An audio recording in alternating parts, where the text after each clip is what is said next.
think we're good to go. Hey, welcome again to Network Designs NDI Presents. Today we've got Larry Lee with us, and we're going to do, he's going to do a presentation for you on, and I have to read this because the name is long. It's the Project Management QA Peer Review Training for Configuration Management, Requirements Management, and Measurement and Analysis. So without any ado whatsoever, I'm going to turn it over to Larry. And if you guys have any questions, as usual, hit them on the YouTube page. And from there, you'll be able to pass the questions over to me, and I will moderate them and get them into Larry as fast as possible. So here you go. Thank you very much. Larry, take it away. Hi, as Dave has said, I'm Larry Lee. I'm our QA and CMMI ISO specialist for NDI. We're going to be holding a training, especially for PMs today, mostly as we go into CMMI 3, that peer reviews are an important thing, and this is to start training you all to cross-evaluate each other's projects. So this is the start, and without any further ado, let me go ahead and share my screen, and we'll start the presentation.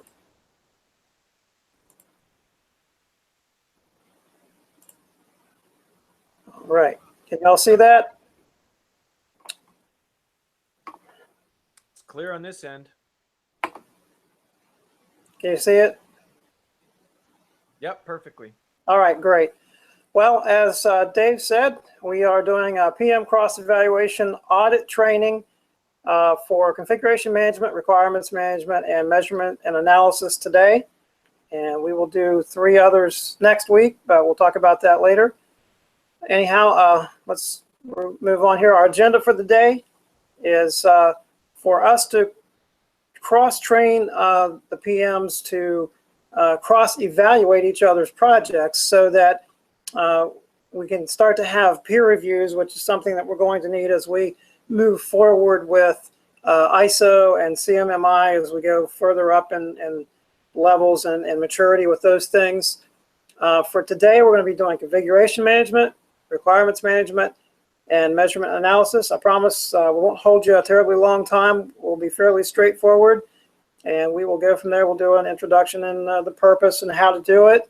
And the findings that were from our most previous CMMI Scampi review, as well as the ISO findings. So here we go. Let's get rolling.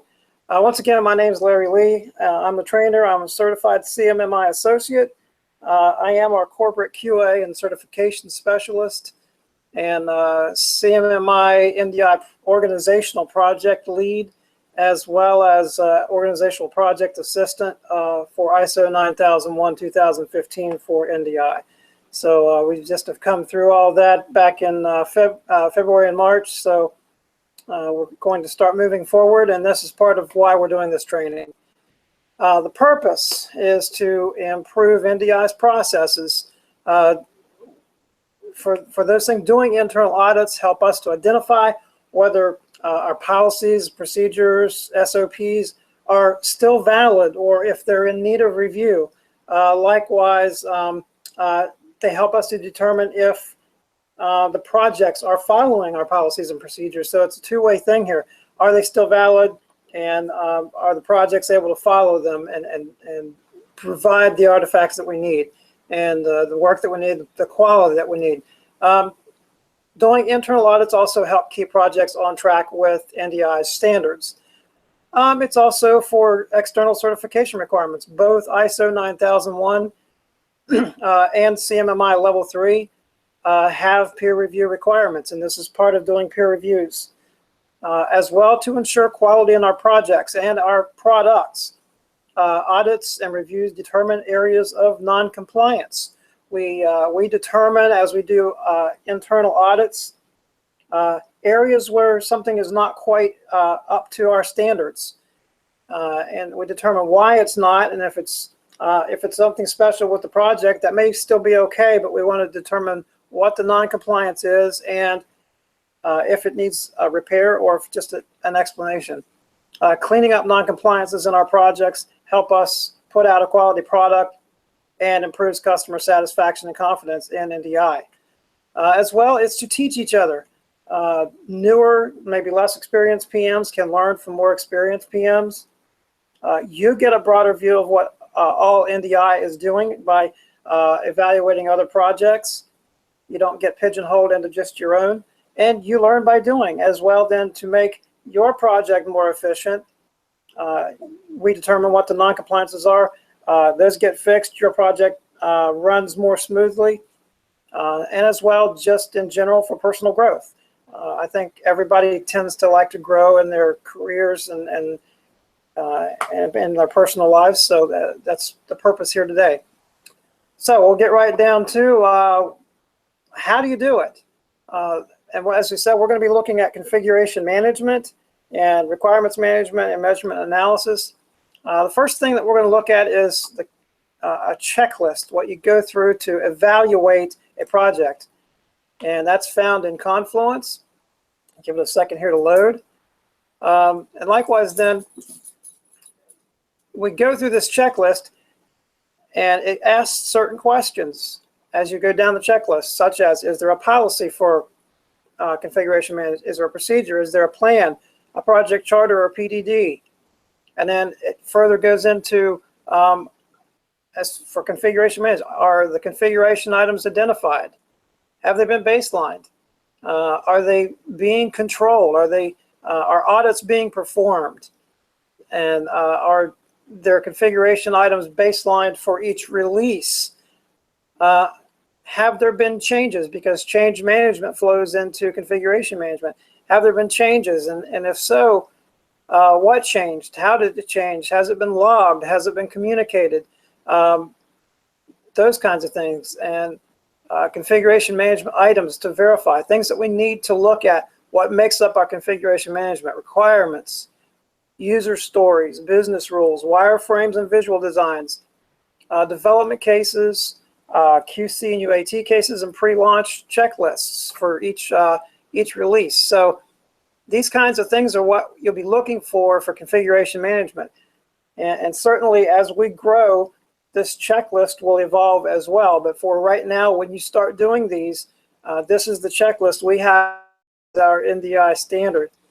As you can see, it's got a date reviewed, what day you did this review, this audit, yes or no columns as to whether something was in place or not. If something was not in place, then there's a column here to the right to give me what the non-compliancy is, and to set it up as an action item, give me definition, clarification, so that myself and the PM whose project you're evaluating knows what the issue is and what's going to need to be fixed. And it may even be an organizational issue, such as if there's not a policy or a procedure in place. So this is the checklist for configuration management. And as you go to do your audit, when it's your turn, I will make sure that this checklist is in the project that you're going to be evaluating, and it will be in place and ready for you to use. And then you'll have full access to it. We'll make sure between Dave and I that you have full access to it. So let's get back to then our presentation. So that's the audit checklist for configuration management. That's a blank. Here is an example of a completed one. And we'll roll down to it here if you can bear with me a minute. And this is what a completed one looks like. You can see we've got who the auditor is. That would be you, the date that it was done. Who the auditor is that will audit your work. That would most likely be me. It could be Dave. And the date that that audit of your work is done. And here you can see the dates reviewed, yes and no. And for my purposes, and we'll talk about this in a second, I had a log that I would take my non-compliances to, so I didn't need to tell myself what the non-compliance was at all times. So, but if there's special notes that need to be made, certainly the right-hand column is there for that. And then whenever we have a no, this needs to be notified to the PM and to me so that we know what needs to be fixed, what needs to be taken care of, and then we'll also have a report written up, which you will see a copy of that as well. So that's an example of a completed one. And this is our non-compliance log. As you can see, this is an internal audit findings, and this tells us what area was being reviewed, what item was being reviewed, when the audit was complete, what the deficiency was. As you saw in that yes and no column, when you come across a no, we need to know what the deficiency is so that we know what to fix. And then we have an action item column that will let you set this up as to who the responsible person is. We can even set dates up as to when it needs to be done. So this gives us a good overview, much like an issue log, if you will, for someone to go through and say, okay, I have an action item here. I need to look at this and take care of this. And then they can sign off when they've completed it. And then we can say when that item got completed over here in the complete column. And this is an example of the audit findings report.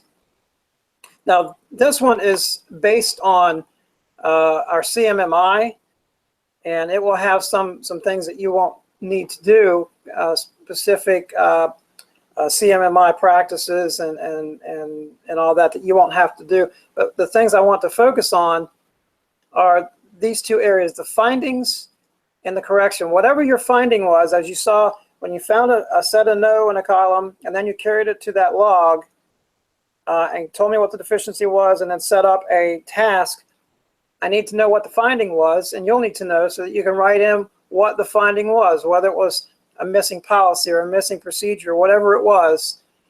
And then we'll need to know what the correction is or what the proposed correction is. It's possible you made a note of it and it got corrected right away. You can make note of what that correction was, or if it's to be corrected yet, you can show us that proposed correction and give an evaluation of what needs to be done. So that's just an example of an audit findings report. This is very important for CMMI and ISO as well.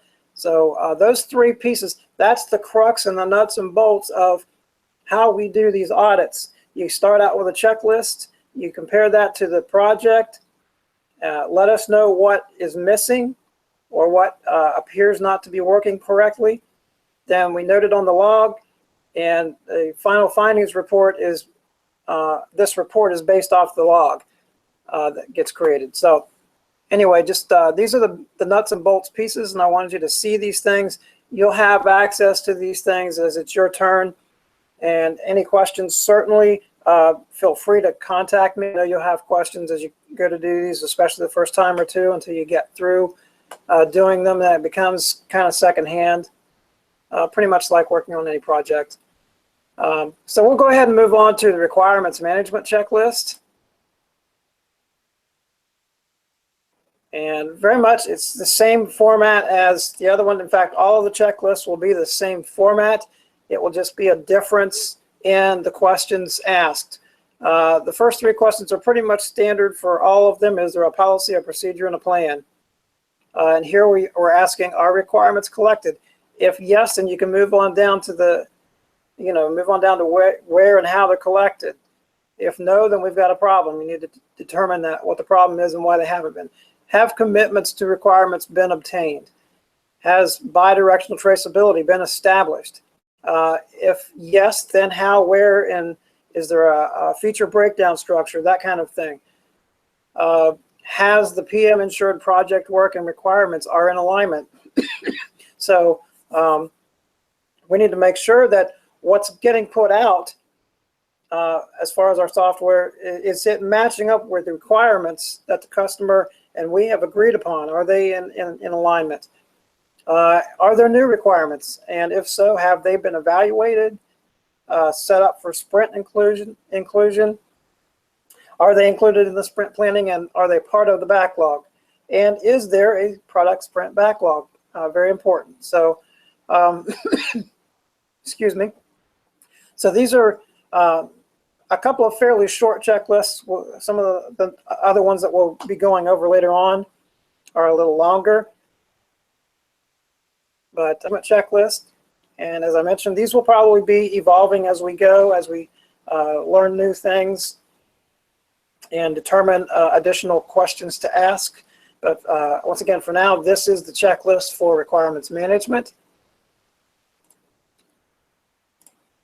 And this one is for measurement and analysis.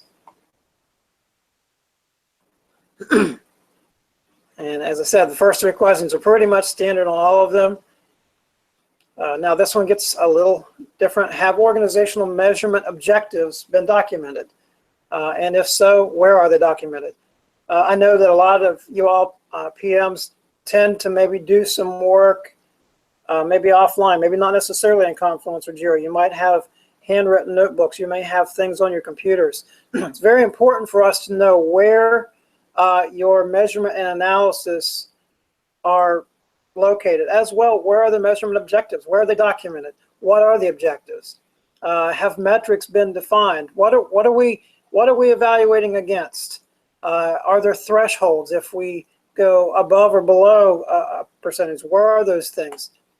Is measurement data obtained? Is there current data on Uninet, Jira, Confluence? Is there current information? Where can you find the data?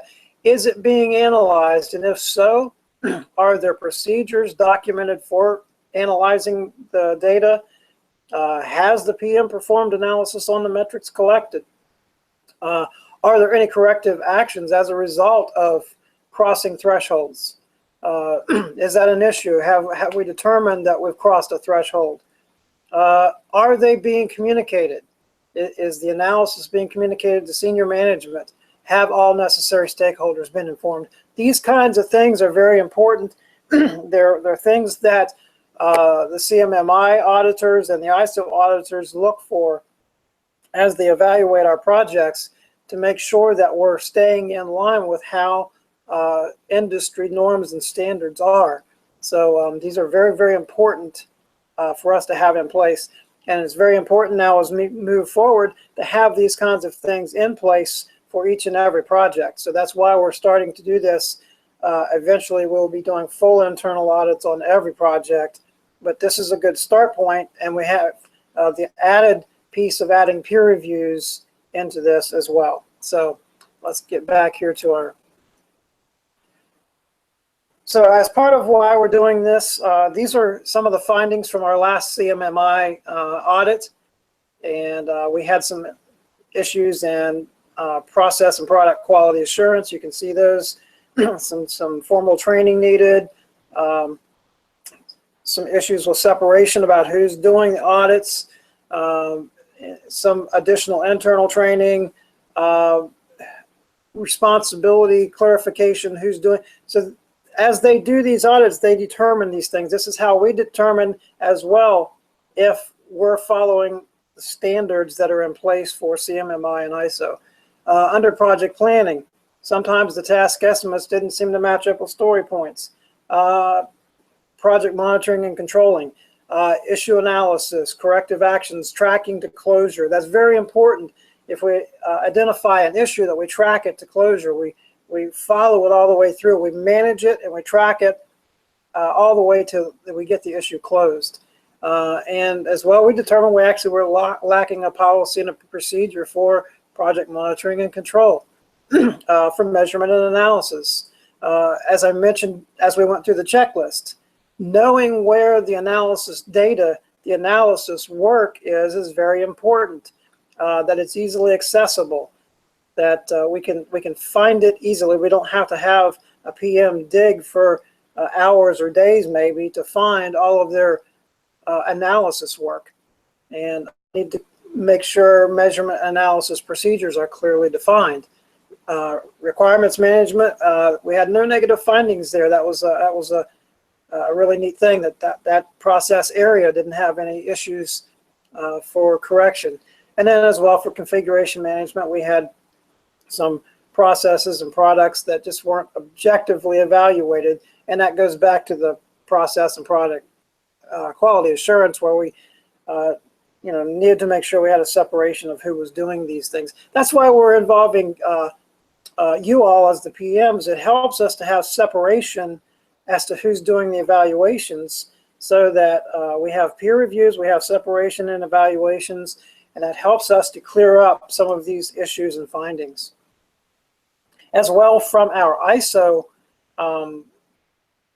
evaluation and audit, they had some pieces that they found. As an example, they determined from the PPQA area that we needed a metrics table in our audit findings report. That findings report that I showed you the hard copy of, we needed to now have a metrics table at the bottom to say how many audits we've done, how many we plan to do, how many items we've monitored, and how many were in non-compliancy, so that we can kind of start to measure that a little bit. And for HR, they had a couple of things that they needed to do to come into conformance with ISO. So they've got some things that they're doing as well. And as well, our subcontract area had a couple of things, as you can see here, that they needed to do to come into better compliance with ISO standards. And finally, and like I said, we would be fairly straightforward here. This is our NDI internal audit schedule. And if you'll notice down in this section here, this is where we will begin. We will actually start in June with you all doing these audits. What we want to do is to have, when it's your turn, that you pick a process area or two that you want to evaluate that project that you're listed to do, and you let me know what ones you want to do. I'll make sure that those checklists are in place in that project space for you to go out and use them there, because we want them there. That's important. As well, then the non-compliance log will be there, and then when it's time to write up the report, I will give you a hand with that, and I will have to, we'll have that sent to you as well, so you know what to do with that. So this is the schedule. We start in June, and we've got it scheduled through March of next year, and then as the new year rolls around, we'll start to evaluate, you know, the next ones that will be done, and who's going to do those, kind of on a rolling basis, so that we can just keep peer reviews going like that. As well, we will be doing, as you can see from the top, we're doing full internal audits, which is something that I do, and I take all of those checklists and audit one project, and then we'll go and move to another project, and so on and so forth until we have, we're planning on doing 4 projects a year. So we're in the midst of that right now. And then as well, we also have, for ISO, we have additional audit pieces we have to do for that. But this is the NDI internal audit schedule. And as you can see, we will start in June. And if there's questions or problems, let me know. And anyway, I just wanted to see if there are any questions about this. Let me get back here and stop sharing my screen. I have a question here. It says, is this how the audit how-to available for our review somewhere? Yes, actually, this entire presentation is available on the Training in Brown Bags homepage under the PM only trainings. So that's available for you to go out and review. The links are there as well, where we went out to Confluence and you can see the checklists. So you can go and look at this as much as you want. And the schedule is available under SecuraSync. I can move that as well over to another area where you all will have better access to it. Once I have that done, I'll send out an email to let you know where that audit schedule is. So is there any other further questions?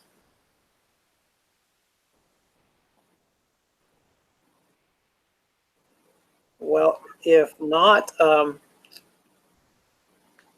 I have another question here about the basic difference between ISO and CMMI. The basic difference is CMMI is based on industry best practices. It's not as prescriptive, if you will. They're coming in and looking for what's kind of been identified as industry best practices, artifacts that are usually in place for our type of work.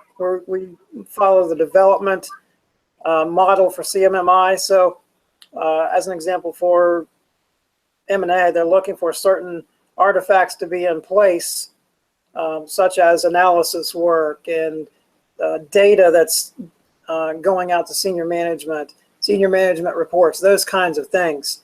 ISO, however, is a little more prescriptive. They have a specific set of standards that we to, whereas with CMMI, they're just determining if we're doing what we say that we do. We say in our policy that we do project monitor and control. Well, do we? They say we do. We say we do measurements and analysis. Well, do we? And we say we do it in a certain way. And do we? So they basically are monitoring whatever projects they're looking at to determine if we are doing what we say we do, if we're doing it correctly, accurately, and efficiently. So those are the basic differences. ISO, we have to follow their rules. CMMI, we need to make sure we're following our own rules and that we can show that we are. So unless there's any further questions, I will say thank you very much, and we'll see you next Friday. All right. All right. Well, thank you very much. Let's see if we can wrap this up. I think at this point we're pretty good. That was a lot of information actually in a short amount of time. So hopefully everybody got what they needed out of it. And if there's any questions, go ahead and forward them directly to Larry, or you can send them to me and I'll get them answered for you and shipped back up. Also, I wanted to let you guys all know, if you go to the YouTube channel and hit subscribe on the NDI Presents channel, then when these events go live every Friday, right? Or every other Friday. And then the middle Friday, it's a replay. So if you go and hit subscribe, when the event goes live, you'll get notified on your mobile device, and you'll be able to just, wherever you're at, stop for a few minutes, pick it up, watch the video. You can ask questions right there because the question and answer component comes up on the mobile device as well. So that might help everybody get a little bit more flexibility in being able to catch these when they occur. So thank you very much. And I believe, Larry, next week is a live one also, isn't it? Yes, that's correct. All right. So we're going to have a new live event next week. This next week will not be a replay. Of course, this week's will be available for rewatching after today. Sometime this afternoon I'll have it up. So we'll be able to rewatch it indefinitely. But next week, and I think the following week as well, are all three, 1 week at a time, all live. So we won't be skipping next week. So that's pretty much it. Thank you, everybody, for joining. And thank you. See you next week. Bye.